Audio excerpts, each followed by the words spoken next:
Mais avant cela, nous allons nous verser dans la prédication de la parole de Dieu, telle que la lecture a été faite par notre frère Jean Panel, dans l'Évangile selon Luc, chapitre 16, et les 10 premiers versets.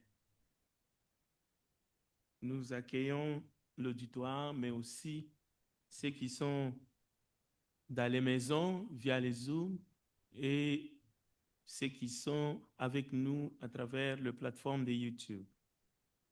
Donc, avant de commencer le message de ce matin, je vais rappeler deux textes fondamentaux qui vont compléter notre lecture du jour dans Luc chapitre 16, verset 1 jusqu'à verset 10, et on peut lire même jusqu'au verset 13 tel qu'affiché. Alors, le premier texte que je vous demande de regarder avec moi, c'est Philippiens chapitre 2, verset 21, la partie A.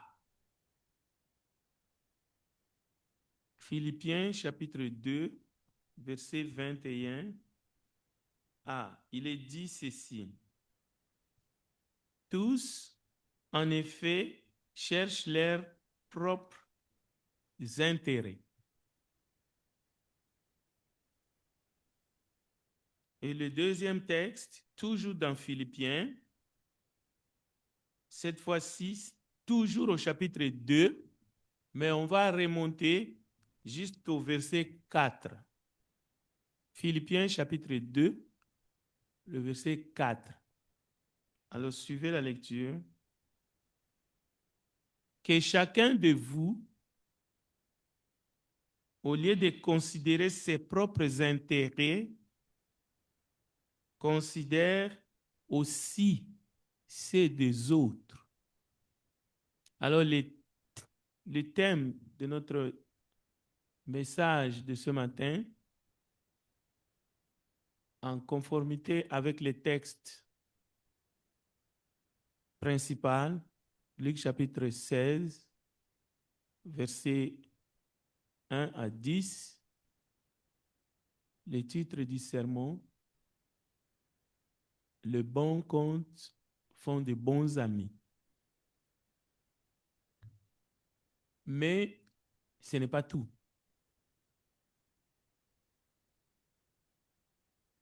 Le sous-titre, c'est les chrétiens se divisent, s'affrontent pour des intérêts matériels.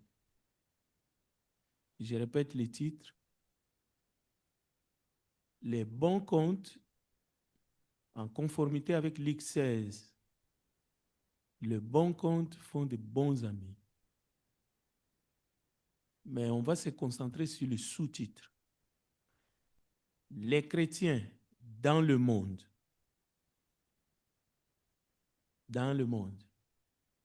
pas la dimension de l'église locale, mais les chrétiens dans le monde, c'est-à-dire le corps du Christ, c'est que les conciles ont appelé les corps mystiques. Les chrétiens dans les corps mystiques se divisent, s'affrontent, se querellent pour des intérêts matériels. Et nous allons voir les deux leçons que Jésus nous donne dans ce texte. La première leçon, c'est le verset 8. J'y vais doucement pour qu'on se comprenne. Le message va prendre une allure à un moment donné. Alors, la première leçon que Jésus donne, c'est au verset 8. Écoutez bien, le maître, parce que des fois on se mélange. À la place du maître, on dit Jésus. Non, le maître loua l'économe. J'insiste, c'est le maître qui loue l'économe, même si c'est Jésus qui le dit. D'accord? Donc, Le maître loua l'économe infidèle de ce qu'il avait agi prudemment. Maintenant, la partie qu'on va exploiter, car les enfants de ce siècle sont plus prudents à l'égard de leurs semblables que ne le sont les enfants des Lumières. Maintenant, le verset 9, on attribue ça au Seigneur. Le texte attribue ça au Seigneur. Comment? Et moi, je vous dis, ce n'est plus le maître qui loue l'économe, mais Jésus dit, et moi, je vous dis, faites-vous des amis avec des richesses injustes pour qu'ils vous reçoivent dans les tabernacles éternels quand elles viendront à vous manquer. Et après, Jésus donne encore des enseignements sur la fidélité. Mais n'oubliez pas les titres du message. Si vous oubliez les titres, vous allez vous perdre dans les sermons. Prions ensemble. Nous te bénissons, grand Dieu des cieux, car nous avons besoin de toi. Nous avons besoin de ton esprit, afin que nous puissions assimiler ta parole, que nous puissions la mettre en pratique, que nous puissions vivre par elle. Merci pour ta présence. Merci pour cette parole que tu nous envoies ce matin. Manifeste-toi au milieu de ton peuple et parle-nous. Au nom de Jésus, nous avons ainsi prié. Amen. Bien, soyons attentifs à ce que l'Esprit dit à l'Église. Pendant que les chrétiens, ceux qui appartiennent au Seigneur et qui sont dans le monde, parce que le Seigneur l'a dit, vous êtes dans le monde, mais vous n'êtes pas du monde. Mais pendant que les chrétiens dans le monde se divisent par manque de vigilance, par manque de prudence, parce qu'ils sont omnibilés par les choses matérielles de ce monde, par les biens, par les finances.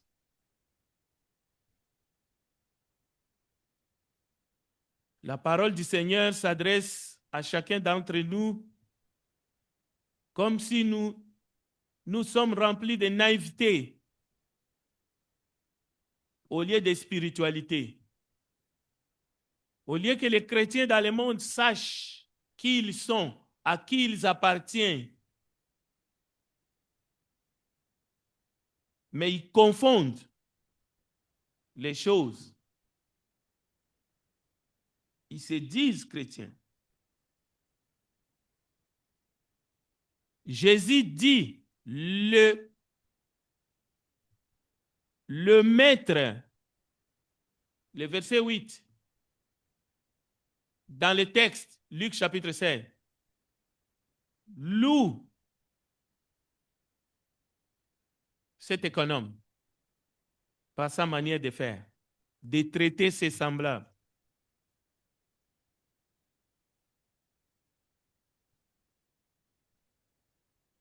Aujourd'hui, nous sommes en train d'observer ce qui se passe dans le monde, mais nous pouvons observer aussi ce qui se passe en nous. Oui, en Christ, nous sommes rachetés. Nous avons été mis à part. Mais avons-nous des stratégies entre nous? Une manière de vivre ensemble qui fait que les gens du monde peuvent nous reconnaître. Nous prions le même Dieu. Nous partageons la même foi. Mais nous ne planifions pas sur notre manière de vivre en rapport avec le bien de ce monde. Nous croyons au même Seigneur et nous l'adorons ensemble comme ce matin. Mais est-ce que nous construisons ensemble? Selon les textes, nous ne construisons pas ensemble. Chacun bâtit pour son propre intérêt. Nous verrons que ce n'est pas la foi. Parce que le texte de Jacques dit clairement au chapitre 14 jusqu'au verset 17, le texte est devant vous. Mes frères, que sert-il à quelqu'un de dire qu'il a la foi? C'est une question de foi. Ce n'est pas une question de matériel ici. C'est une question d'abord de foi. Que sert-il de dire qu'il a la foi s'il n'a pas les œuvres? La foi peut-elle les sauver? Point d'interrogation. Écoutez le verset 15. Si un frère ou une sœur sont nus et manquent de la nourriture de chaque jour, et que l'un d'entre vous leur dise, allez en paix, chauffez-vous et vous rassasiez, que vous ne leur donniez pas ce qui est nécessaire au corps, à quoi sert-il? À quoi cela sert-il? À quoi cela sert-il? Il en est ainsi de la foi. Si elle n'a pas les œuvres, elle est morte en elle-même.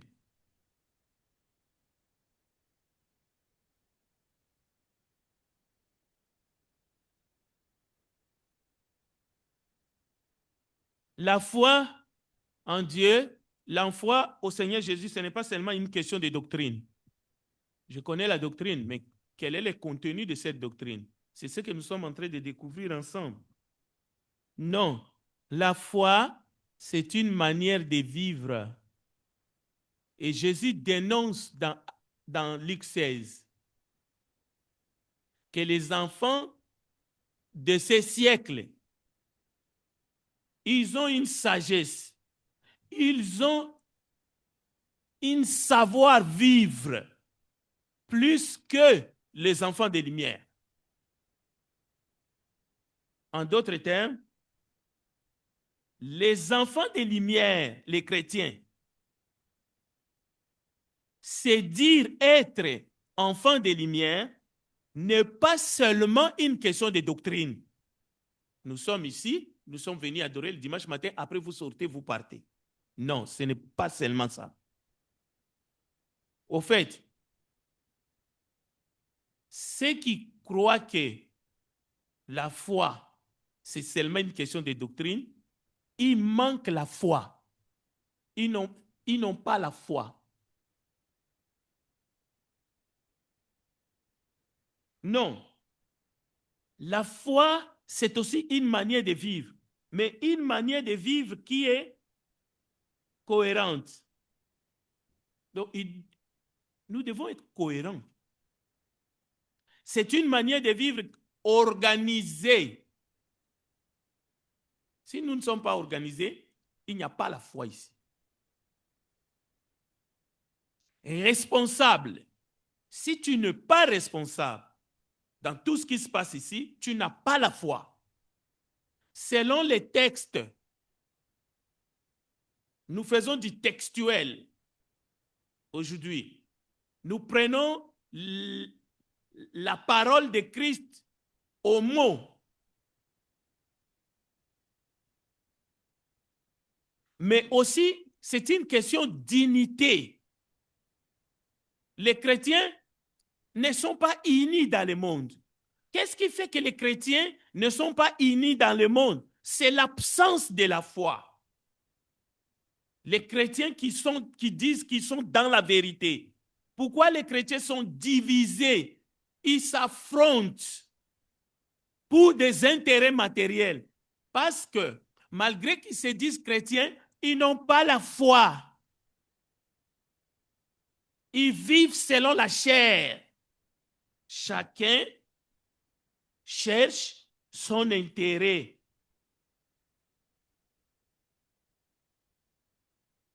Donc, nous devons faire attention parce que notre époque du chacun pour soi, cette époque de l'égoïsme, comme nous avons entendu dans l'étude biblique ce matin, l'égoïsme, c'est la preuve qu'il y a absence de la foi authentique chez la personne qui est égoïste. Ne cherchez pas loin.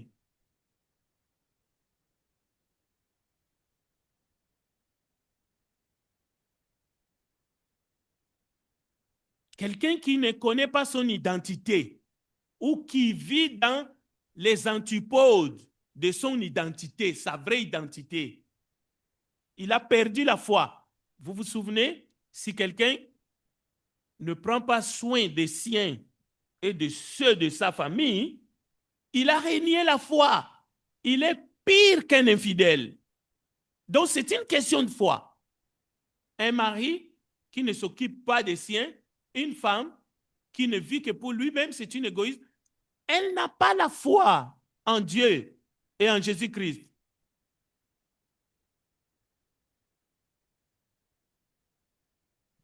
Nous vivons dans une époque et nous devons être prudents selon le Seigneur. Les intérêts matériels dominent les relations. Ici, il est question de relations fraternelles dans le Seigneur.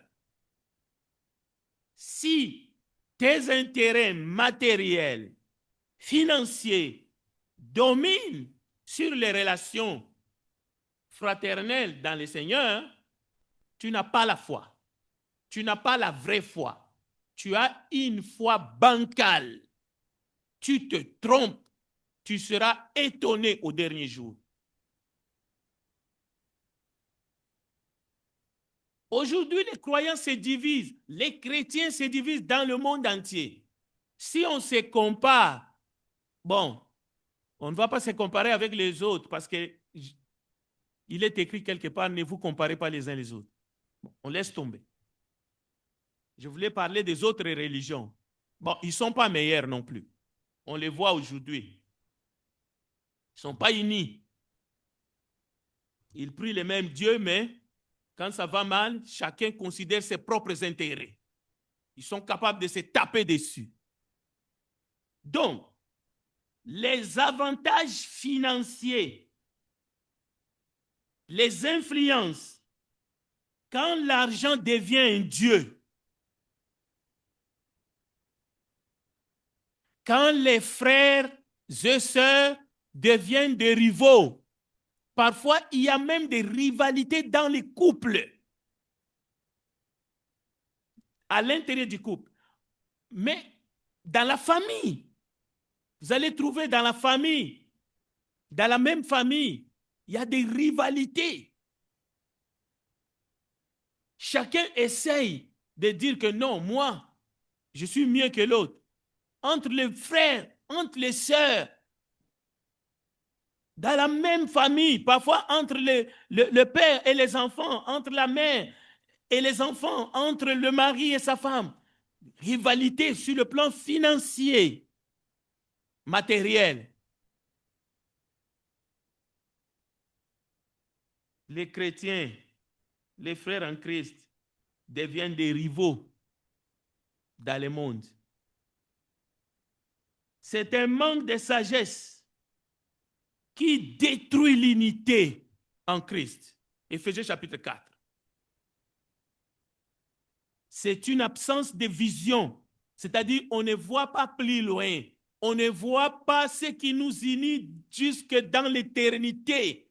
Voilà ce qui est temporaire, qui nous divise.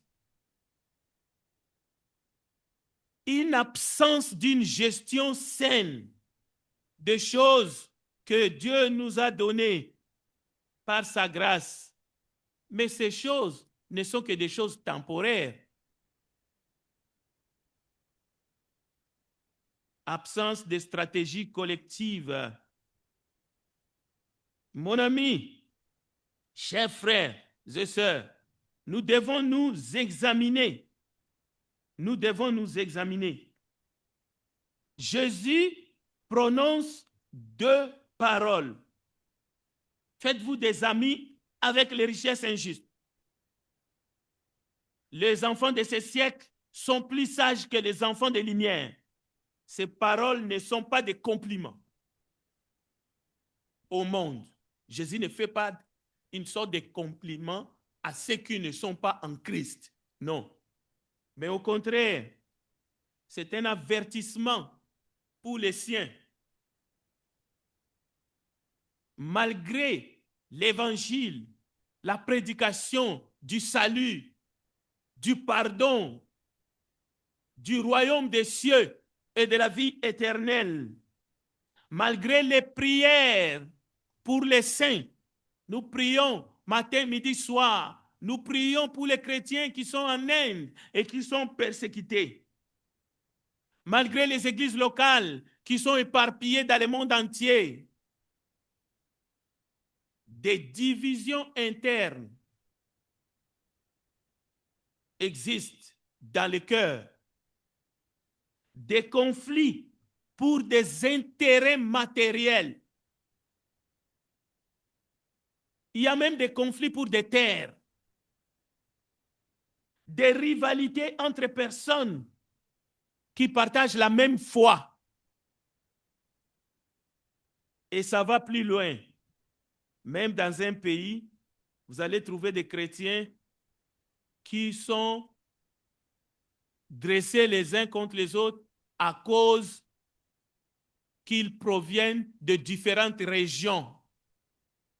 Nous venons de la région du Nord. Nous sommes les gens de la capitale, ou nous venons de la région de l'Est. Et cela crée des frictions. N'en parlons pas. Nous sommes de tels pays, des divisions internes. Jésus avait déjà vu ce mal. C'est pour cela qu'il les dénonce. Écoutez, l'indifférence, la division, l'égoïsme, les conflits, les querelles inutiles, c'est l'absence ou la carence de la vraie foi qui fait cela. L'exploitation des uns envers les autres, même au niveau des pays, l'exploitation des êtres humains, c'est l'absence de la foi des exploitants. Ce sont des gens qui n'ont pas la foi. L'envahisseur dénie son semblable qui l'envahit. Souvent, ce sont des philosophes, des hommes sans cœur, qui prônent la suprématie entre les êtres humains, qui vont se lancer dans cette entreprise. Les colons n'ont pas la foi. Ils ne connaissent pas Dieu. Parce que celui qui a la foi, il n'arrivera pas de mettre son semblable dans une situation d'esclavage. Ils ne connaissent pas Dieu.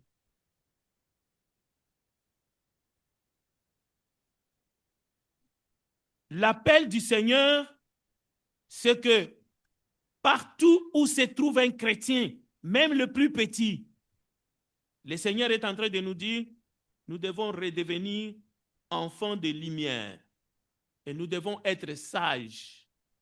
Le chrétien n'a pas pour vocation de se comporter bien seulement envers son frère dans le Seigneur. Non. Un bon chrétien a pour mission de se comporter bien envers tous. Faites-vous du bien. Écoutez, le Seigneur dit, et moi je vous dis, faites-vous des amis avec les richesses injustes. Voilà le message. Pourquoi le Seigneur utilise ce terme richesse injuste? C'est à cause du système qui régit ce monde. Mais il n'est pas dit chaque dollar qui est dans ton compte, tu l'as volé. Non, ce n'est pas ce que le Seigneur veut dire. Non, il y a un système. Les biens matériels sont régis dans un système. Et ce système-là, c'est le système qui te dit ce qui est à toi est à toi. C'est l'égoïsme, c'est l'égocentrisme. Les gens se battent pour des intérêts pécuniaires, des intérêts matériels, des intérêts financiers. Les gens s'entretuent.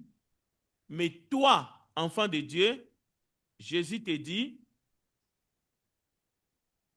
faites-vous des amis avec les richesses injustes. Mais pourquoi? Pourquoi? Remettez-moi les textes. Jésus dit clairement la raison.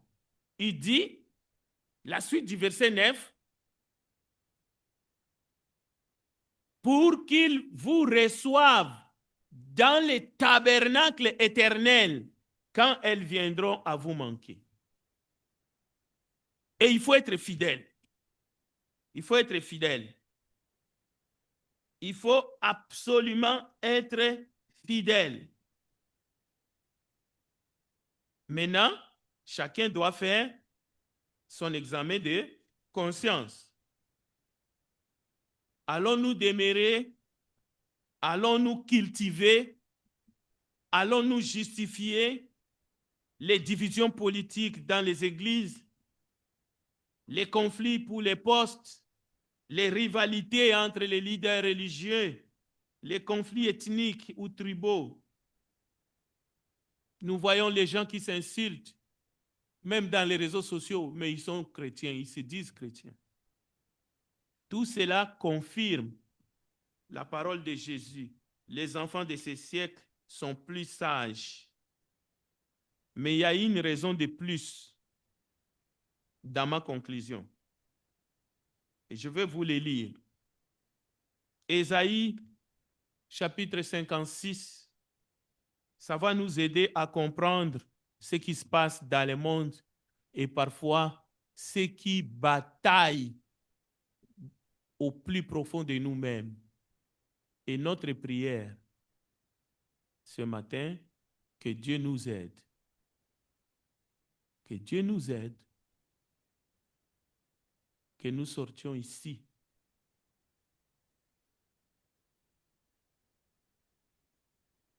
Pas seulement pardonner, mais que nous sortions ici avec une bonne conscience, mais avec une résolution. Écoutez, je vais lire et je vais m'arrêter. Ésaïe, chapitre 56, le verset 11.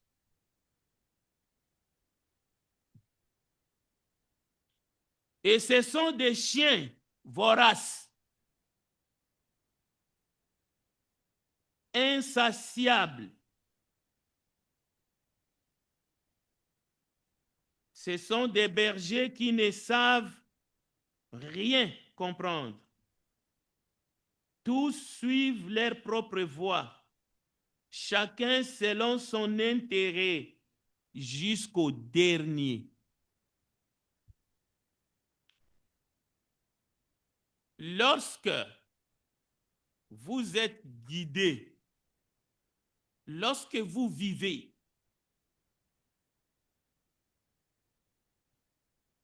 lorsque vous vous battez, lorsque vous vivez dans l'indifférence totale de la misère des autres, lorsque vous exploitez, lorsque vous ne cherchez que votre intérêt, au lieu d'être un berger qui dirige, au lieu d'être un modèle, un chrétien qui est la lumière du monde, les prophètes déclarent, vous êtes un chien. Voilà pourquoi nous pouvons comprendre ce qui se passe dans le monde. Voilà pourquoi, au nom des intérêts financiers, il y a de multitudes de morts. Ce sont des chiens. Mais celui qui est chrétien, celui qui est en Christ et qui a compris ce que le Seigneur dit, il ne va pas chercher son propre intérêt, mais il va chercher aussi ceux des autres. Que Dieu nous aide à pratiquer cela dans notre vie. Que Dieu vous bénisse.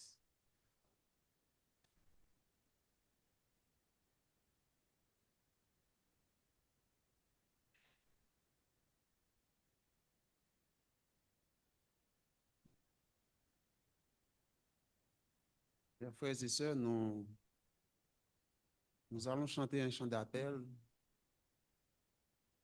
Le numéro